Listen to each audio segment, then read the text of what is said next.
찬송하시겠습니다. 찬송가 423장입니다.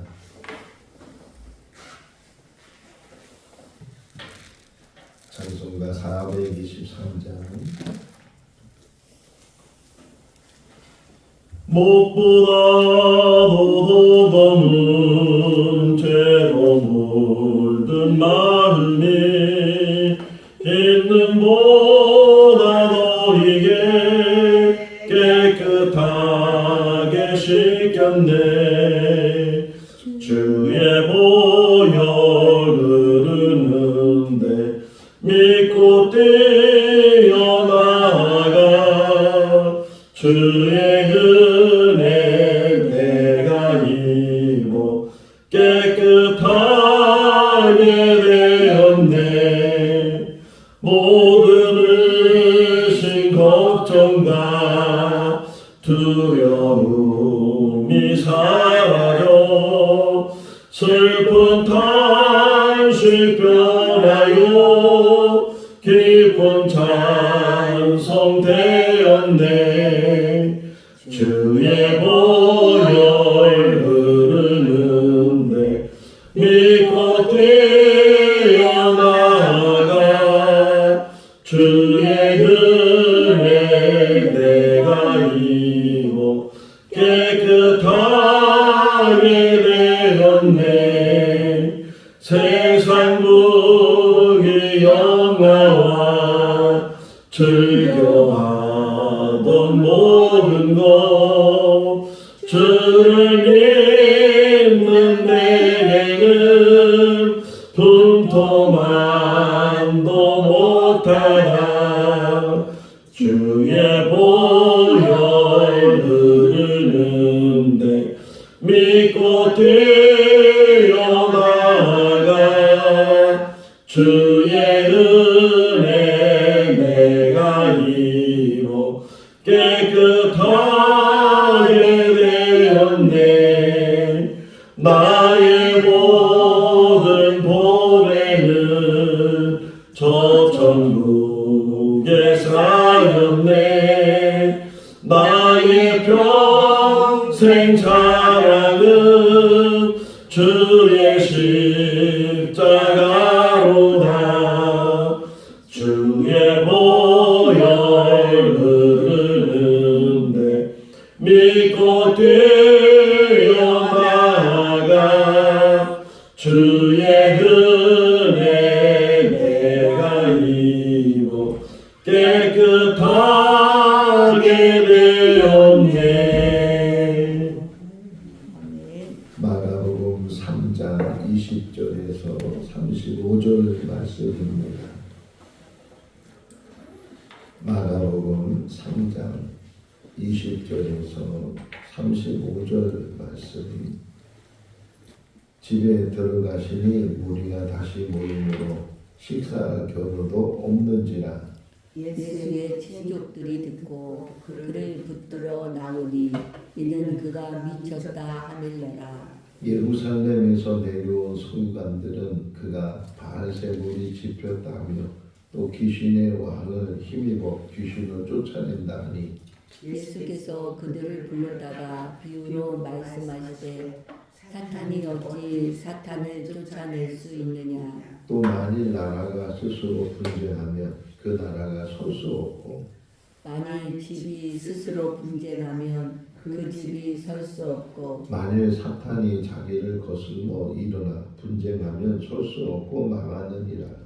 사람이 먼저 강한 자를 결박하지 않고는 그 강한 자의 집에 들어가 세간을 강탈하지 못하리니 결박한 후에야 그 집을 강탈하리라. 내가 진실로 너에게 이르노니 사람의 모든 죄와 모든 모독하는 일은 사하심으로되 누구든지 성령을 모독하는 자는 영원히 사하심을 얻지 못하고 영원한 죄가 되느니라 하시니 이는 그들이 말하기를 더러운 귀신이 들렸다 함이로라. 그때에 예수의 어머니와 동생들이 와서 밖에 서서 사람을 보내어 예수를 부르니 무리가 예수를 둘러 앉았다가 여짜오되 보소서 당신의 어머니와 동생들과 누이들이 주께서 참나이다. 대답하시되 누가 내 어머니이며 동생들이냐 하시고 둘로 앉은 자들을 보시며 이르시되 내 어머니와 내 동생들을 보라. 누구든지 하나님의 뜻대로 행하는 자가 내 형제요 자매요 어머니이라. 아멘. 할렐루야. 아멘. 탕명한이라는 목사님이 계셨는데 지금은 별세하셨죠.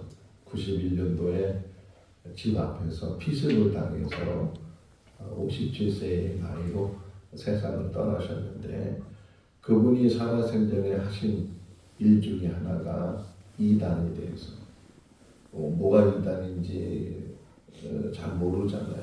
그래서 이단에 대해서 많이 그래서 제가 오늘 그 탕명한 목사님 쪽에 이력을 다시금 확인해 보니까 왜 거기에 관심을 갖게 됐는가. 어렸을 때 친구 엄마가 이단에 빠져서 그만 자살을 해서 그것이 충격이 돼서 내가 커서 이단에 대해서 더 많이 사람들에게 알려야 되겠다. 그래서 목사가 되고 정말 이단에 대해서 많이 이제 사람들에게 알리게 되는데 이단에 속한 사람들은 또 우리 탕명한 목사님 얼마나 싫어하겠어요. 얼마나 미워하겠어요. 뭔가 꼬투리를 뭐 하나 잡으면 그것 가지고 계속 그냥 모함하고 위협하고 그런 일들이 있는데 근데 제가 청년 때 기억하는 것 중에 하나가 그 탕명한 목사님이 홍콩인가 그런 지역에 가서 한국의 민간 신앙을 좀 사람들한테 설명을 하는 거예요. 그러면서 우리 한국에는 무당이 있으니까 무당에 대해서도 설명을 하고 또 백문이 불여일견이라고 100번 듣는 것보다 한 번 보는 게 더 낫다 하는 그런 의미 속에서 무당 옷 있잖아요. 무당이 입는 옷 그거를 이렇게 한번 걸쳤어. 이게 무당이 입는 이 옷이라고. 그랬더니만 이단들이 볼 때같이 그 사진을 이제 이용해가지고서 일간 신문에다가 탕명하는 무당이다 이래가지고서 막 홍보를 하고 그런 일들이 제가 기억에 있었는데 어쨌든 이렇게 하나님의 일을 하면서 잘못된 교리나 사람들을 미혹하고 또 이단에 빠져서 가정을 망치게 하고 이런 일들에 대해서 앞장서서 지금도 이단에 대해서 이렇게 대처하는 일을 하시는 분이 있잖아요. 저 안산에 가도 계시는데 상록교회라고. 근데 거기 계속 이단들이 소송을 걸고 재판을 걸고 막 그래서 지금도 얼마나 많은 재판을 하고 있는지 몰라요. 그렇게 탕명한 목사님도 그런 일을 하다가 그만 이단에 속한 그런 사람에 의해서 피습을 당했는데 이 오늘 말씀을 묵상하면서 그런 생각이 버뜩 드는 거예요. 예수님이 이 땅에 오셔서 이제 공생애를 시작하시고 물론 십자가 사역을 위해서 오셨어요.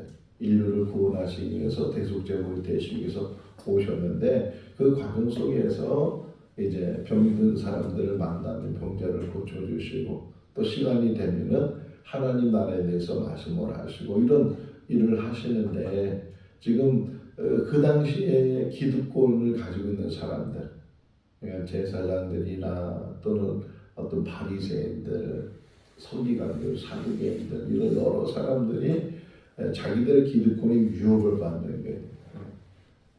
경계심에서 적개심으로 바뀌는 상황. 그러니까 처음에 예수님이 등장했을 때는 이제 경계를 하는 거죠.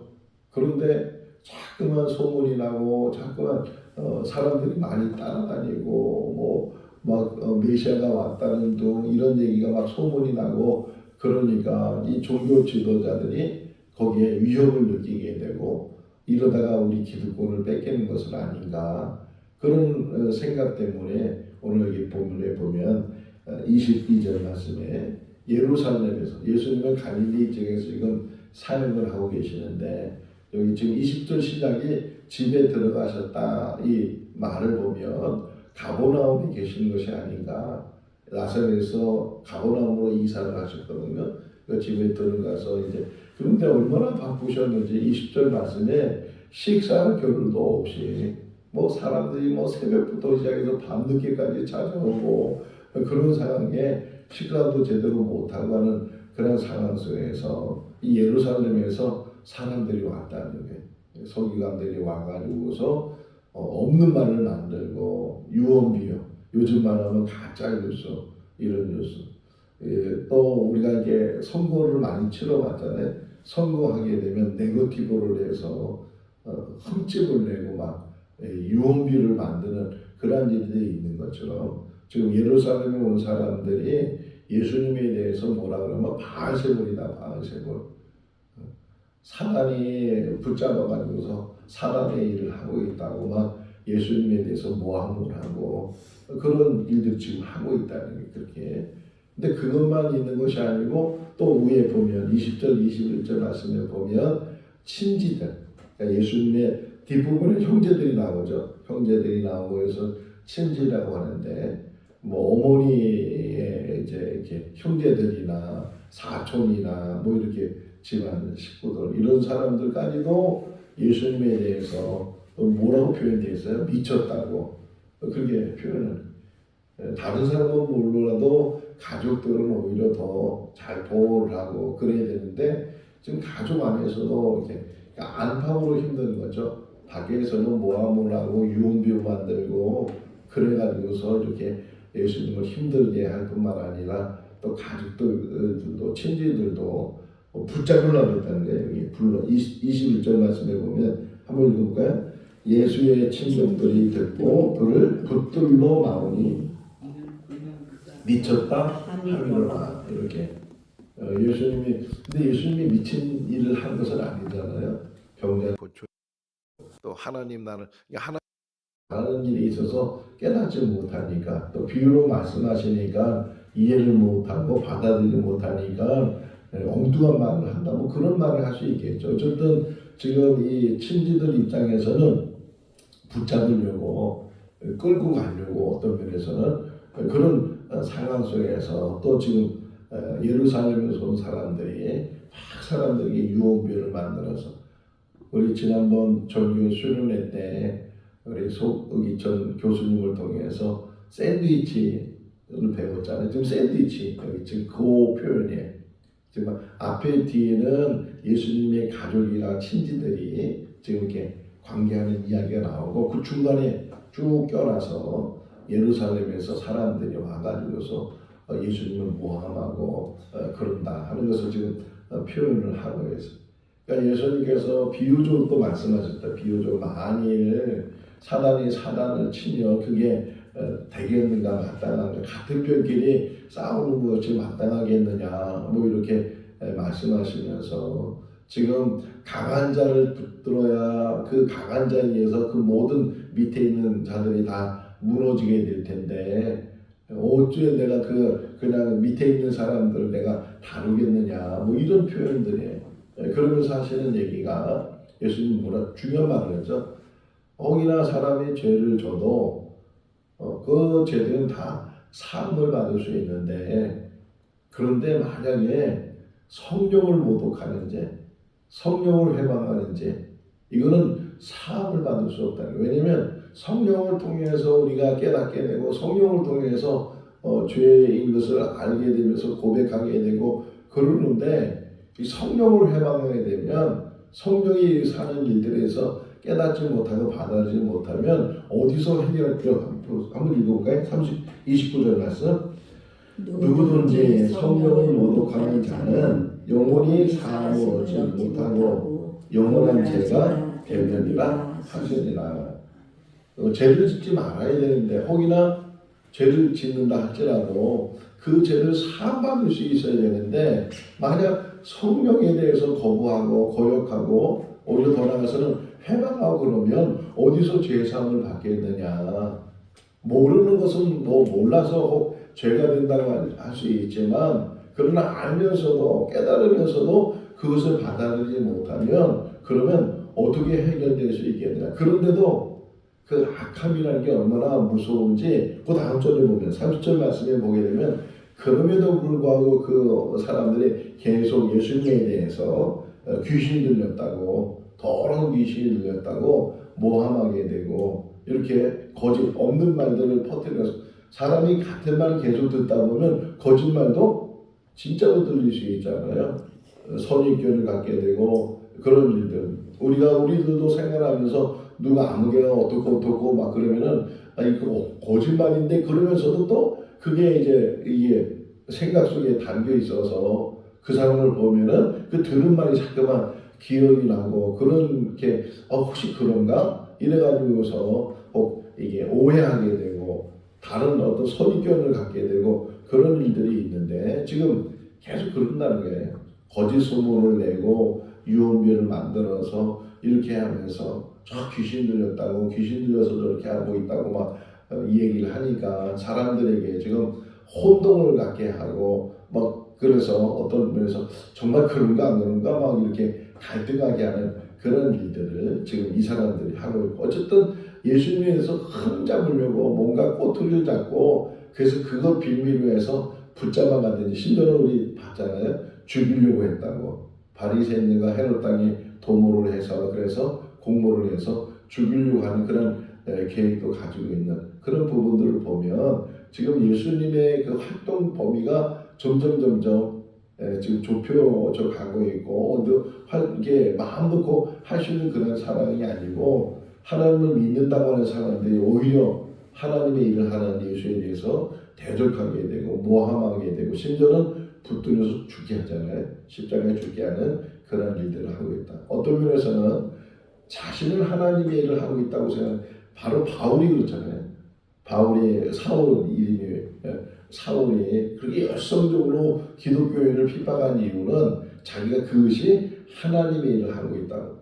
근데 다메섹 도상에서 예수 만나게 되고 3일 동안 앞을 못 보면서 깊은 묵상 속에서 자기가 잘못한 것을 깨닫게 되고 오히려 이제 180도 변해서 예수님이 우리의 참 그리스도이시다. 예수님은 하나님의 아들이시고 우리의 구주이시고 예수를 통해서만이 구원을 받을 수 있다. 이렇게 그가 외쳤던 것처럼 지금 예수님에 대해서 잘 깨닫지 못하고 오히려 기득권에 대한 위험만 느끼게 되면서 받아들이지 못하게 되면 그것이 곧 성령을 해명하는 일이 된다 하는 소리를 가르쳐주고 있습니다. 자, 그래서 샌드위치 화법에 의해서 이제 친지들 이야기 속에서 붙들러 가려고 하고 있는데 이제 그 이야기를 막 이렇게 마무리하면서 예수님의 어머니와 예수님의 동생들, 그러니까 남동생, 여동생 이게 다 표현되어 있잖아요. 예수님의 동생들이 지금 밖에서 당신을 찾고 있습니다. 이런 전가를 받았어요.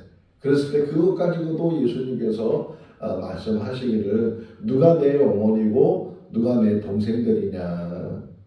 여기서 말 때는 뭐 혈육을 부인하거나 가족을 부인하는 건 아니에요. 우리 십자가에서 이제 맨날 계실 때도 그 밑에 있는 마리아를 향해서 당신 아들입니다.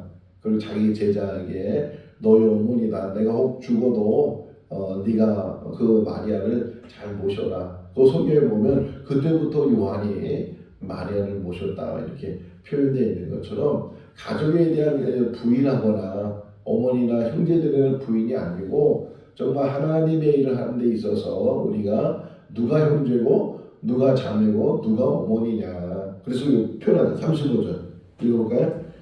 누구든지 하나님의 뜻대로 행하는 자가 내 형제요 자매요 어머니이다. 이렇게 말씀하고 있습니다. 가족에 대한 부인이 아니고 가족도 소중하고 또 가족이 있어야 또 이렇게 친지도 생기고 이웃도 생기고 다 모든 것들이 부모님이 있어야 둘째 아이가 태어났거든요. 우리 주원이가 세상에 태어났는데 얼마나 기뻐하는지 몰라요. 주한이가 지금 이렇게 항암 중에 있는데도 불구하고 또 새 생명을 주신 두 아이를 또 키우려면 얼마나 힘들겠어요. 그럼에도 불구하고 우리 그 주영이가 아주 그 아들을 안고서 누구 닮았다고 막 그러면서 하는 모습을 보면서 참 얼마나 이 가족이라는 게 혈육이라는 게 얼마나 귀한가. 근데 더 나아가서는 우리 모두는 하나님 나라에서 형제 자매인 줄로 믿습니다. 아멘. 피를 나는 형제 자매는 아니지만 예수 안에서 한 가족이 되고 그래서 뭐라네? 하나님 뜻대로 행하는 사람들. 이런 사람들이 내 어머니고 내 형제들이고 내 자매들이다.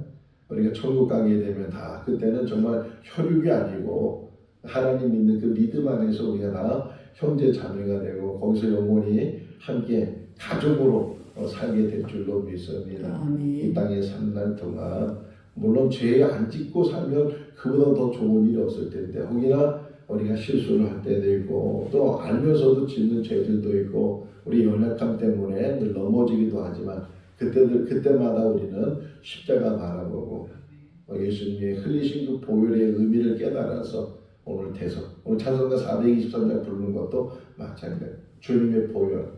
주님의 보혈만이 우리의 죄를 씻어 주시는 줄로 믿습니다. 아멘. 그분이 우리를 구원하시기 위해서 정말 하늘 보좌를 다 내려놓으시고 이 땅에 오셔서 우리가 당해야 될 고난, 우리가 당해야 될 죽음, 이 모든 문제까지 다 담당하셔서 우리에게 새 생명을 주시고 또 소망을 주시고 또 하나님 나라를 바라보며 나갈 수 있는 믿음을 주신 줄로 믿습니다. 다른 건 몰라도 성령을 해방하는 죄에 범하지 않도록 부인하지 않는 거예요. 하나님을 부인하지 않고 예수를 부인하지 않고 또 믿음을 부인하지 않고 거듭남을 부인하지 않고 우리 연약함을 깨달아서 늘 성령의 사랑으로 늘 기도할 때마다 하나님 우리는 부족한 자입니다. 오직 하나님이 부어주시는 성령으로 우리를 붙들어 주시고 강권해 주시고 오직 성령의 사람이 되게 해달라고. 세상에 많은 지식을 갖는다 할지라도 세상에 많은 소유를 갖는다 할지라도 성령이 없으면 그것이 무슨 소용이 있겠느냐. 너에게 더 좋은 것을 주시는데 그 더 좋은 것이 성령이라고 이제 말하고 있는 것처럼 오늘 이 새벽에도 성령은 하나님이시잖아요. 하나님이 우리와 함께 하시는 거예요. 오늘 이 새벽에도 하나님이 우리와 함께 하시고 그 하나님과 더불어 좋은 교제를 나누시고 늘 인내하고 기다리며 오늘도 이렇게 기도하면서 아침에 새벽에 와서 기도하면서 제 인생을 뒤돌아볼 때 정말 참 파란만장하더라고요. 파란만장한 인생을 살고 있고 지금도 그렇게 살아가고 있는데 너무 감사해요. 하나님께서 이 자리까지 인도해 주시고 또 그 어려운 가운데서도 이렇게 좋은 소식을 갖게 해주시고 오늘 새벽에 일찍 3시 반쯤에 일찍 가끔 일어나거든요. 문자가 왔는데 이렇게 미국에서 우리 아는 고부장님이 문자가 와서 목사님 축하합니다. 격경사를 축하합니다. 격경사. 사모님 목사 합격하고 축하하고 또 두 번째 손잡은 거 축하하고 그런 축하 메시지를 몇 사람에게 받았는데 정말 하나님께서 이렇게 어려운 위경 가운데서도 때가 되면은 그 모든 문제들을 해결해 주시고 이끌어 주시고 전화위복의 역사를 이루시는데 저에게뿐만 아니라 우리 모두에게 그런 복을 주시는 줄로 믿습니다. 아멘. 기다림. 제가 요즘 읽는 책이 하나님이 나의 이야기를 쓰고 계신다. 그 책 너무 재미있어요. 한번 기회가 되면 여러분도 한번 보시면 좋을 텐데 거기에 중심 속에 하나가 뭐냐면 기다림. 이 기다리는 게 쉽지는 않지만 그러나 하나님의 때를 기다리면 그 때가 됐을 때 하나님이 이루신다. 누가 일하는 거예요? 실제는 하나님이 일하시는. 내가 일하는 게 아니고 하나님이 일하신다. 하나님께 전폭적으로 맡기고 우리는 할 수 있는 게 뭐예요? 기도하는 일. 하나님은 그 기도를 들으시고 일하시고 응답하시고 역사하시는 줄로 믿습니다. 우리 몇 명의 집사님들 이렇게 작정하고 또 나와서 기도하잖아요. 그 믿음이라는 거예요. 그 믿음을 통해서 하나님이 그 기도를 들어주시고 응답해 주실 줄로 믿습니다. 그러니까 오늘도 믿음 안에서 승리해 나가는 우리 모두가 다 될 수 있기를 주님의 이름으로 축원합니다. 기도하겠습니다. 사랑이 많으신 하나님 아버지, 예수 그리스도가 누구인지를 분명히 알게 하시고 믿게 하시고 오직 예수만이 우리의 참 구주인 것을 오늘도 고백하는 하루가 되게 하여 주시옵소서. 우리 연약함을 아시는 주님, 때로는 실수하고 때로는 하나님 앞에 범죄할 때도 있지만 늘 그때마다 우리를 강권하여 주시고 예수 그리스도의 십자가 보혈을 깨닫게 하여 주셔서 주님의 보혈을 통해서 씻음 받게 하여 주시옵소서. 아멘. 씻어 주신 줄로 믿습니다. 아멘. 새롭게 해주신 줄로 믿습니다. 아멘. 거듭난 줄로 믿습니다. 아멘. 천국 백성이 된 줄로 믿습니다. 아멘. 혈육이 아니라 믿음 안에서 우리는 형제 자매가 된 줄로 믿습니다. 아멘. 예수 안에서 항상 천국의 삶이 되게 하시고 이 땅에서도 생거 진천교회 안에서 형제 자매가 되게 하신 것 감사합니다. 아멘. 저희들 이 좋은 관계를 어그러지지 않도록 깨어지지 않도록 붙들어 주시옵소서. 아멘. 화목을 이룰 수 있도록 도와주시고 이 땅에 사는 날 동안 주신 사명을 감당하며 사는 우리 모두가 되게 하여 주시옵소서. 아멘. 특별히 주안이 항암 중에 있습니다. 하나님 그 어린아이의 생명을 온전히 붙들어 주시옵소서. 아멘. 왕치되게 하여 주시옵소서. 아멘. 장차 자라 사람의 큰 일꾼 되게 하시고 하나님 나라를 위해서 일하시는 하나님의 사람으로 세워 주시옵소서. 아멘. 주원이 출산하게 하신 거 감사합니다. 건강케 해주시고 감사합니다. 산모도 건강케 해주시고 감사합니다. 그 가정 어려운 가운데서도 믿음으로 아버지 하루를 이겨나가고 있습니다. 하나님 간섭하여 주시고 은혜 베풀어 주시옵소서. 아멘. 그 가정에 필요한 모든 것들을 채워주시고 역사하여 주시옵소서. 아멘. 오늘 이 새벽에도 기도 제목을 가지고 나와서 하나님 앞에 작정하며 기도하는 성도들이 있습니다. 하나님 아버지 하늘의 문이 열려지게 하여 주시옵소서. 아멘. 응답되게 하여 주시옵소서. 아멘. 응답되게 하여 주시옵소서. 아멘. 치유되게 하시고 회복되게 하시고 또 좋은 소식이 오갈 수 있도록 축복하여 주시옵소서. 아멘. 주 안에서 복된 하루의 삶이 되게 하여 주시기를 간절히 바라옵고 예수 그리스도 이름으로 기도하옵나이다. 아멘. 아멘. 마쳤습니다. 자유롭게